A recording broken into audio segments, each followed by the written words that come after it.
When it comes to women's health, many of us put ourselves last. But when it deals with heart disease, we need to pay attention.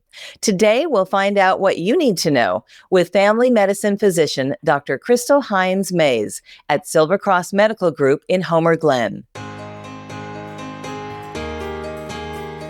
Welcome to Silver Cross Hospital's iMatter Health Podcast, where medical experts bring you the latest information on health topics that matter most to you and your family. I'm your host, Maggie McKay. Welcome, Dr. Hines-Mays. Thank you.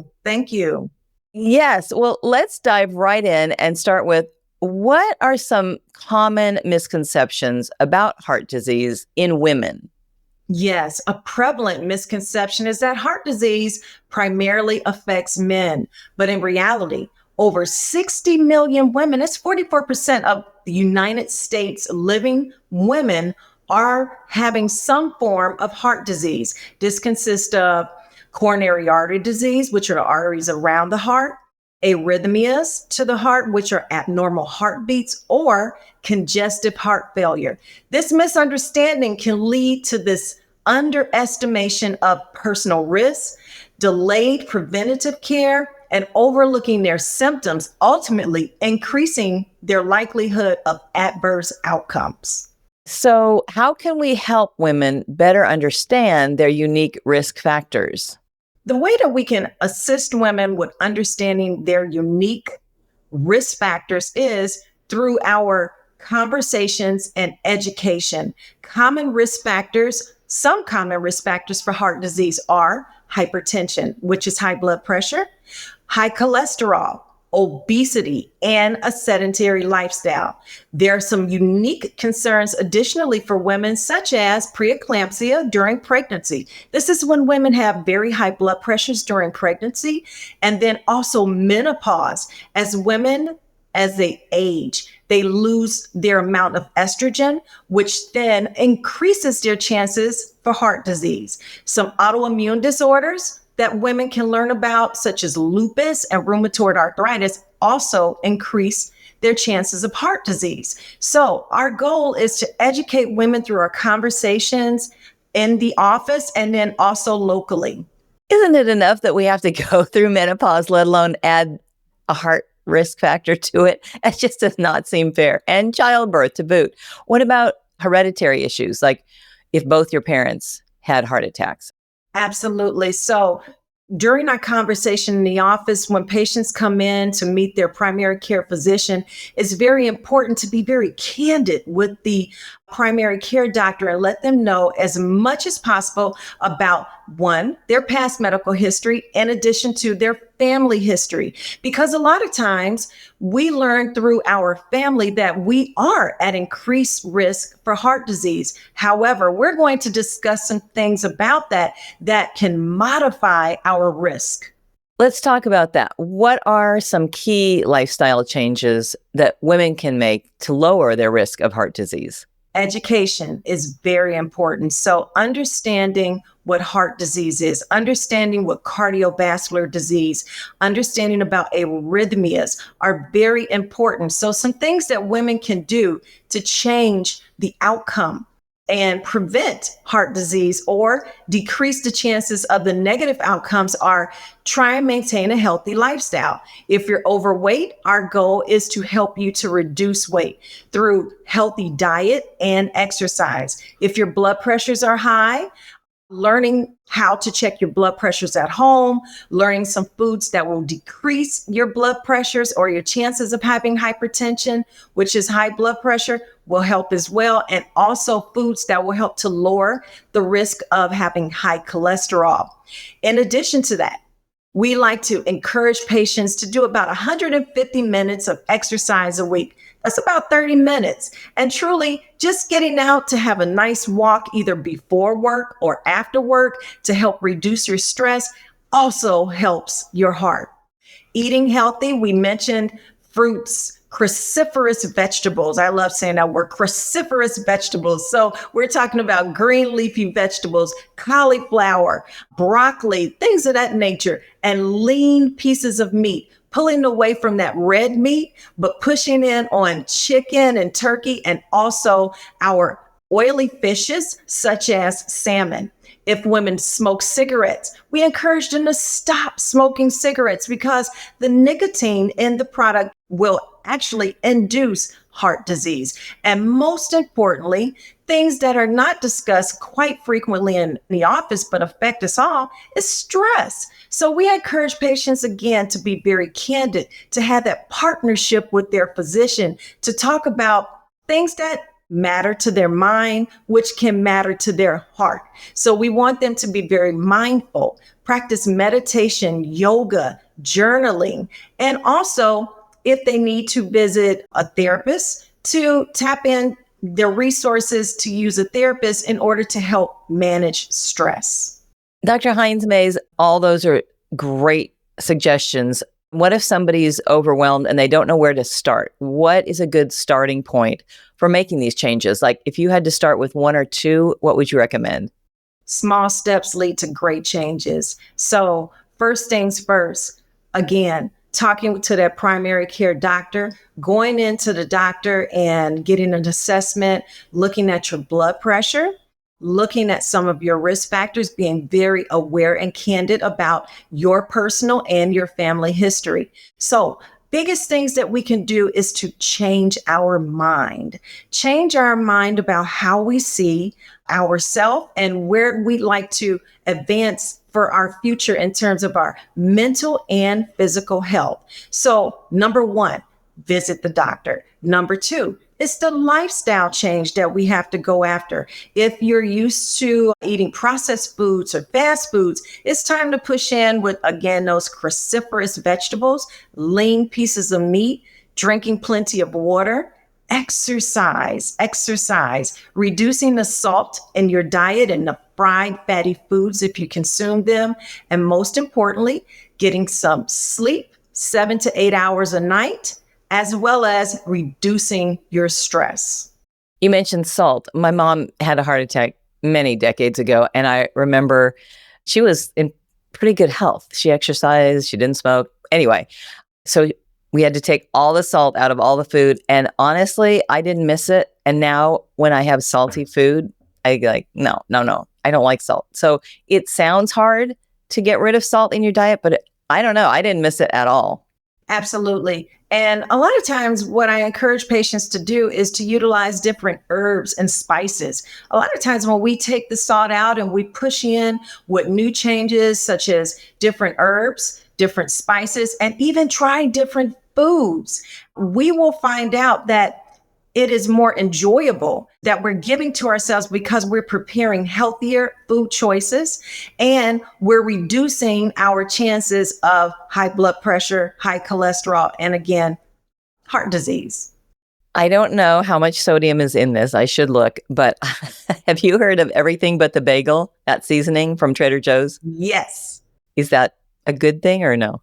What I typically encourage my patients to do is if they're interested in any supplements, please bring them to the office. Let's evaluate it, see exactly what's in it, see how it can benefit them or not. And before they choose to try it out, even if it's a preserved food, any food choices or supplements, bring them in. I encourage them to give me a call or send me a message through the portal and we can discuss it before they try it. Because our goal is, yes, we want you to try new things, but we don't want you to do anything harmful. Exactly. You mentioned stress. Let's just talk a little bit more about it. What strategies or practices do you recommend for women to manage stress effectively? I know you said taking walks and meditation. Anything else? Yes. Since our pandemic and moving forward, we've noticed an increased amount of stress. This stress in isolation has led people more into high blood pressure, depression, anxiety, heart disease. So we're encouraging patients again to bring this to your physician to discuss these, your feelings, your thoughts, your moods, and your isolation, and to become more mindful. So a couple ways to become more mindful are journaling, early morning walks, quiet meditation.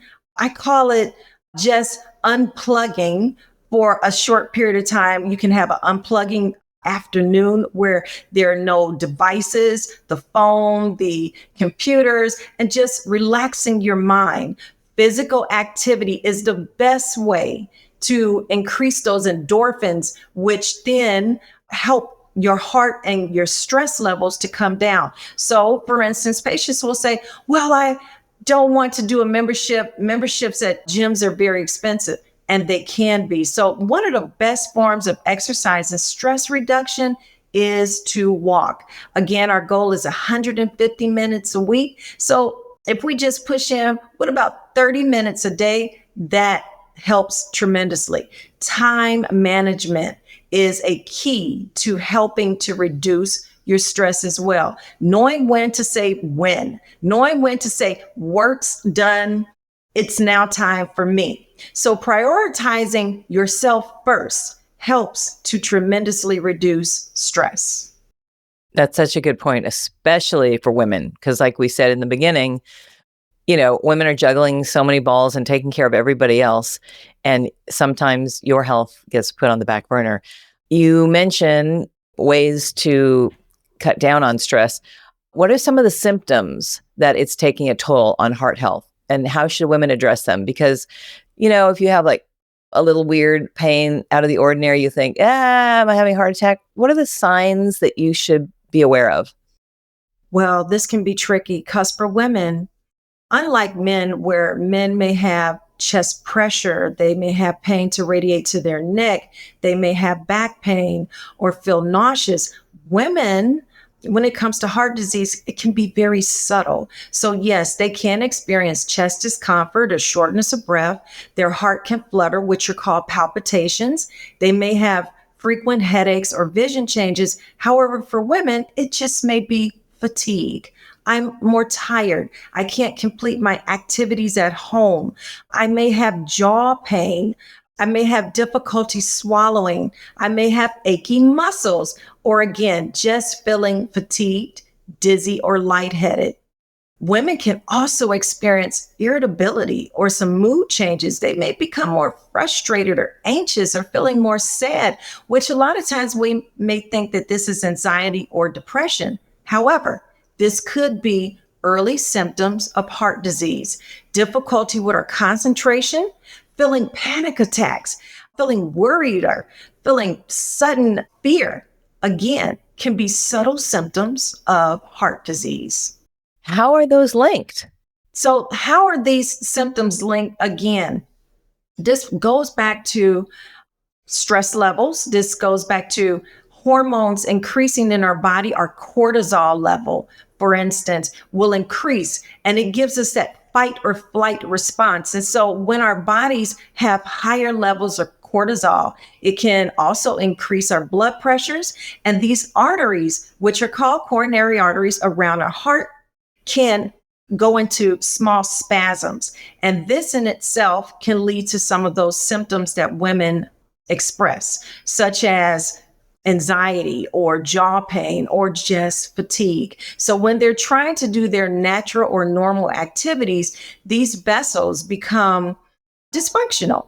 And so it can lead to a decreased amount of blood coming to the heart, where during the time of stress or activity, we need more movement and blood in our heart. But unfortunately, women that have heart disease may not be able to have that capacity. So this is how they start to experience these subtle symptoms.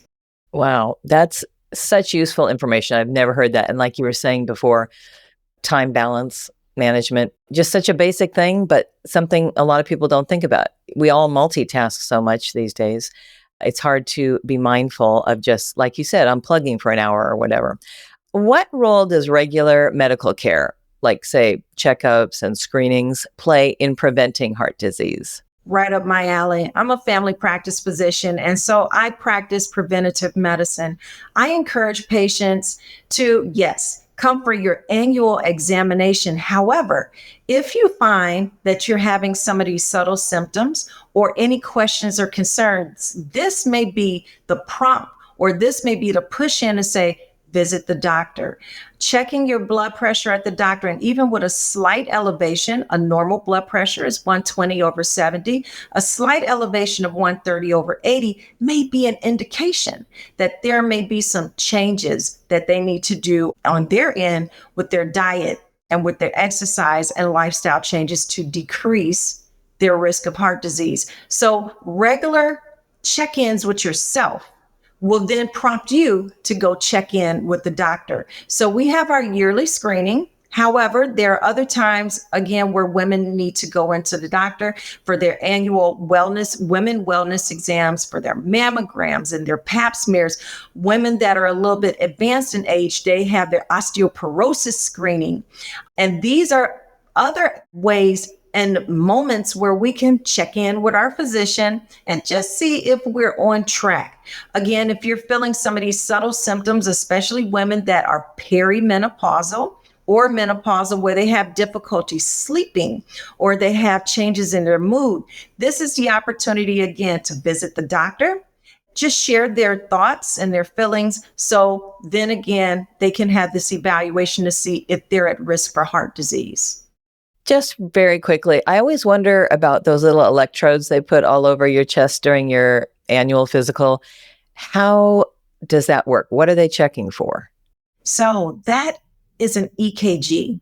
This is a test where, yes, they put different electrodes onto your chest, onto your arms and legs in order to get a one snapshot picture of the conduction through your heart. So it's a very useful tool, especially when you're having chest discomfort. However, there may be a normal test, and a lot of times we may be kind of fooled and say, oh, I'm feeling okay at this time, and we can brush off our symptoms. However, it is very important still, if you're having a normal EKG, but persistent symptoms, continue to pursue going to the physician or even a cardiologist, which is a doctor that specializes in heart care, to have that evaluated.